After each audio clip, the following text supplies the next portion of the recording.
Depois de muitas décadas de total reclusão, os cubanos saem às ruas para protestar contra a falta de comida e também de medicamentos. Os protestos acontecem em várias cidades. No interior, aconteceram várias tentativas de contenção pelas forças de segurança nacional. Em Havana, aconteceram distúrbios entre manifestantes e militantes do governo no Parque da Fraternidade. Mais de 1.000 pessoas se reuniram diante da forte presença de militares e policiais que fizeram uma série de prisões. O presidente Jair Bolsonaro comentou os protestos em Cuba. Vamos ouvir. Além de alimento, eletricidade, foram pedir alimento, eletricidade, pediram mais uma coisa. Internet. Não, internet isso não existe, né? Eles não pediram, não. E, por último, em quarto lugar, pediram liberdade. Sabe o que eles tiveram ontem? Borrachada, pancada e prisão. Certo? E tem gente aqui no Brasil que apoia, quem apoia Cuba, quem apoia Venezuela. Gente que várias vezes foi para Cuba tomar champanhe com Fidel Castro, ou foi para Venezuela tomar uísque com Maduro. E tem gente aqui que apoia esse tipo de gente. Eles são que estão querendo viver como os cubanos, como os venezuelanos. Tá aí a fala do presidente Jair Bolsonaro. Constantino, surpreendeu esse movimento em Cuba? Paulo, a gente sempre fica com alguma esperança, né, de que os cubanos vão conseguir finalmente se livrar de mais de meio século de escravidão socialista, né, que gerou apenas miséria, opressão, escravidão e morte, né? Toda vez que o povo insurge dessa maneira, a gente fica com alguma esperança. Só que tem dois grandes problemas aí, né? Primeiro, é que eles não têm armas. E aí a gente já lembra sempre da importância de que ter arma serve para legítima defesa contra marginais, mas também contra a opressão estatal. Era o que tinha em mente, inclusive, os criadores da América, né? Então, isso não aconteceria no Texas, o que aconteceu na Venezuela mais recentemente, o que aconteceu em Cuba no passado com uma população armada. Então, arma é sinônimo de liberdade. É uma fala até que resgataram hoje do próprio presidente Bolsonaro dizendo isso, né? Povo armado é povo livre. Então, isso é o primeiro ponto. Segundo, que se tivesse Trump no poder aqui nos Estados Unidos, eu acho que eles teriam alguma chance maior de ir adiante com essa luta por liberdade. Sendo Joe Biden, é pouco provável. Aliás, o Joe Biden está sendo muito criticado aqui pelos republicanos por estar dourando a pílula. Ele está basicamente com uma narrativa oficial do governo de que os cubanos estão pedindo por mais vacina, problemas de vacina e não, é liberdade, é liberdade. As agruras da pandemia externaram aquilo que já é a realidade cubana há muito tempo, né? Então, piorou a situação, que já era péssima. Mas não é isso, né? Você tem uma espécie de acordo, que não é bem acordo, porque é típico de sequestrador com refém, né? De que você cede suas liberdades básicas para ter em troca rendimentos garantidos, né? Saúde gratuita do Estado. Tudo isso é um mito, né? O Estado não consegue entregar, porque é sempre assim em todo regime socialista, e aí não devolve depois as liberdades, começa a aumentar a opressão. Então é disso que se trata, né? Os cubanos estão clamando por liberdade e estão sendo oprimidos por uma ditadura miliciana, né, de marginais, né, de comunistas, que são, sim, apoiados por vários na América Latina, né? O Maduro é o braço direito já, e a Argentina vai pelo mesmo caminho, e no Brasil a gente sabe que tem muitos defensores do Foro de São Paulo, a começar o PT. Todo o PT e PSOL oficialmente aplaudem isso. Lula enaltece Fidel Castro como um grande ídolo, né? Então, Lula defende o regime opressor e hoje está lá se manifestando MST, os mesmos suspeitos de sempre, né? Não a favor do povo que clama por liberdade, mas a favor dos seus opressores que atiram, matam, prendem de forma arbitrária e desaparecem com ativistas, com pessoas comuns que não aguentam mais de tanto desespero e vão às ruas pedir segurança e liberdade. Agora, veja, é curioso ver também, né, o dilema de muitas redações que chamam de presidente cubano. É ditador, poxa, qual é a dificuldade em falar? É ditador, né? Falam que o problema é o embargo americano, né? Veja bem, o bloqueio, tem gente que usa até a palavra bloqueio, que aí é má fé mesmo, né? Tudo que os Estados Unidos fizeram foi impedir as empresas americanas de praticarem comércio com a ilha presídio, quando o ditador Fidel Castro encampou empresas americanas lá atrás. Então, são sanções que duram há muito tempo, mas tem lá empresa alemã, empresa espanhola, brasileira, tudo isso praticando comércio com Cuba à vontade, não tem bloqueio, não tem navios impedindo o mundo de praticar comércio com Cuba. O que tem é um governo americano impedindo a empresa americana. Então, o dilema, e mesmo assim os Estados Unidos mandam rios de dinheiro para Cuba todo ano, né? A pergunta que fica é a seguinte: esse pessoal que está culpando o embargo, né, americano, vai defender então a globalização neoliberal? Porque ao mesmo tempo eles chamam globalização neoliberal de exploração. Quem pratica comércio com os Estados Unidos é explorado pelos Estados Unidos, pelos Yankees, pelo imperialismo estadunidense. Então eles precisam se decidir se é bom ou ruim praticar comércio com os americanos, porque até hoje eu não entendi esse pequeno detalhe, né? E, por fim, derruba esse mito de boa saúde, boa educação, que muitos idiotas úteis repetem ainda, né? Isso tudo é uma falácia.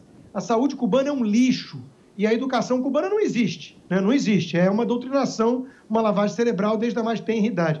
E, como disse o presidente, está certo, né? Está aí, né? O vice-presidente da CPI, Randolfo Rodrigues, faz cara de bonzinho, mas ele é companheiro desse pessoal aí, né? Tem fala mansa e moderada e fina, mas, na essência, defende Maduro e, por sua vez, a ditadura cubana. Serrão, como é que esses manifestantes conseguem êxito? Olha, muito difícil, ali vai ser uma luta muito complicada, porque a estrutura do Partido Comunista, ela opera no campo feudal. Eles têm opressão, exercem opressão total sobre aquela população da ilha, então é muito difícil que consiga existir uma reação crescente. Agora, o movimento da história, né? Golbery do Couto e Silva, o mago, já falava, né? Na sístole e na diástole. E o regime cubano fechou com o comunismo e agora o povo exige abertura, o povo quer solução. Na verdade, as pessoas querem o mínimo de bem-estar de vida que aquele modelo não consegue oferecer. Historicamente, ficou comprovado em todos os lugares que comunismo e socialismo não funcionam, não geram riqueza, geram tragédia. Até a China constatou isso. Tanto que eles partiram, eles são comunistas na gestão do modelo político de Estado e são ultracapitalistas no modelo econômico, porque eles geram alguma vantagem, geram progresso para uma parte significativa do povo e aquilo ajuda a manter o controle social, evita rebeliões. Agora, Cuba não tem saída. O que Cuba produz para aquele povo? Nada. A gente só vê miséria, carência, revolta, e isso um dia explode. O povo cubano vive esse drama. Agora, Cuba, muito espertamente, Fidel Castro tentou salvar aquela situação de lá quando se juntou com Lula em 1990 e fundou aqui em São Paulo o chamado Foro de São Paulo. Qual era aquela ideia? Que a esquerda e seus narco-esquemas pudessem tomar o poder na América Latina. Eles até conseguiram isso e esperava-se que isso aí fosse um movimento que perdurasse.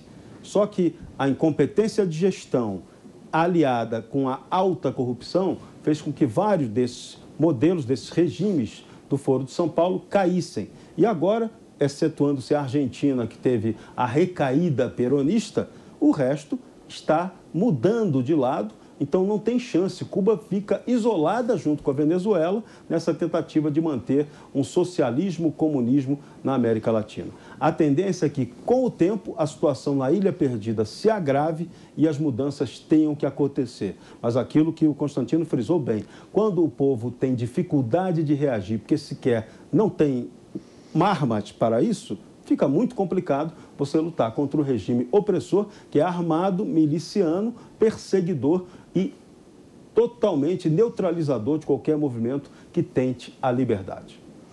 Bruna Torlai, onde é que foi parar a vacina cubana que o Boulos citou aquela vez?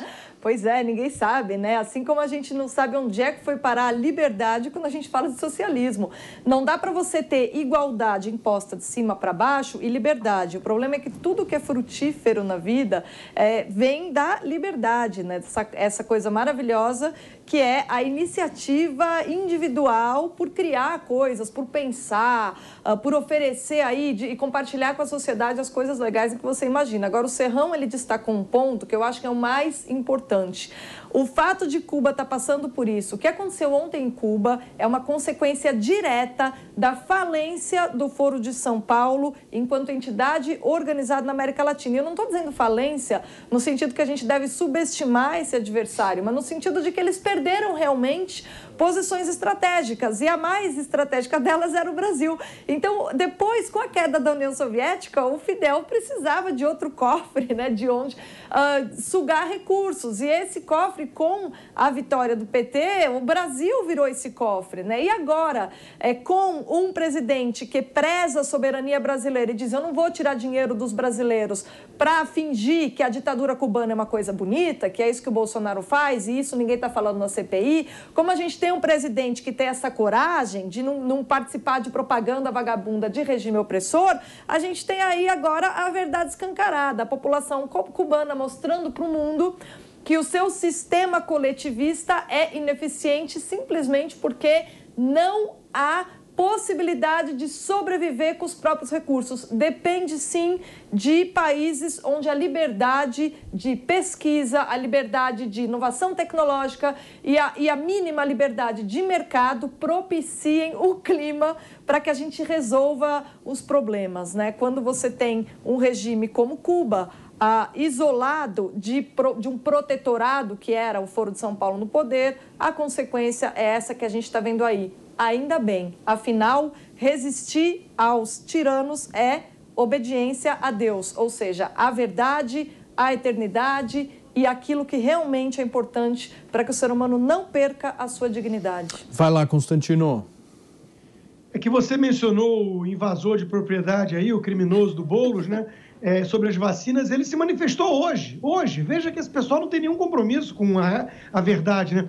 Cuba teve 1.584 mortes por Covid. Ele acredita nos dados oficiais de uma ditadura. Ele deve achar que China teve 4.000, né? Menos do que qualquer bairro em São Paulo, mesmo sob um bloqueio econômico perverso, é o mesmo termo que usou um editor da Globo News, né? Veja que a Globo News está cheia de psolista infiltrado, né? Está desenvolvendo sua própria vacina e tem gente aqui pedindo SOS para Cuba. Vamos fazer o seguinte, fica aqui uma proposta para o Boulos. Eu pago do meu próprio bolso uma passagem só de ida, para ele ir para o paraíso socialista fugindo do genocida aí no Brasil. Ele topa? Serrão, você. Pois é, isso é que está me assustando, me deixando muito impressionado. Algumas coisas fazem a gente rir de chorar. O presidente Joe Biden fez uma declaração de que o povo, o governo cubano, a ditadura cubana tem que ouvir mais o povo. Ele está de brincadeira, né? E a nossa turma daqui, eu não vi nenhum movimento, excetuando-se o MST, que disse que gostaria de ir para lá, para Cuba, para defender o Partido Comunista de lá. O resto, não ouvi pronunciamento de nenhum deles querendo ir para lá para ajudar o povo cubano.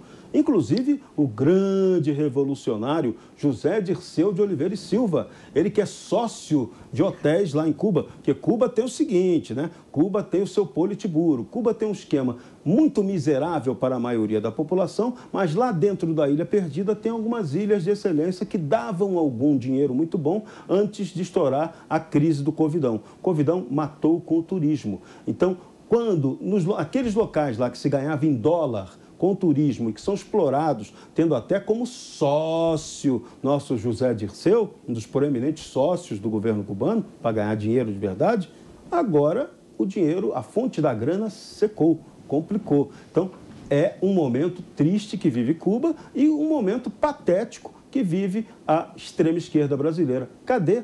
Pega o avião e vai todo mundo para lá. Constantino disse que paga a passagem. Você, Bruna? Não, na verdade é uma coisa assim extraordinária, né, que a gente tem de pensar muito seriamente o que os 20 anos, mais até de governos de esquerda, fizeram com o Exército Brasileiro. Porque se a gente tem uma coisa que falta na América Latina, é ter um país líder que seja capaz de socorrer o seu vizinho num momento como esse. A gente tem Cuba ali assolada por uma ditadura, Estados Unidos, sob Joe Biden, dificilmente vai tomar uma atitude, e o Brasil, que poderia ser esse país, a gente não tem um exército com força suficiente para ajudar aí o povo cubano, como a gente não teve a capacidade de socorrer o povo venezuelano após anos de desinvestimento no exército, tornando a gente um país que tem um exército frágil, defensivo e que, infelizmente, por falta de investimento, não consegue exercer um papel de solidariedade, né, para com os povos ali, justamente porque governos esquerdistas foram espertos o suficientes para fragilizar até mesmo as nossas forças armadas.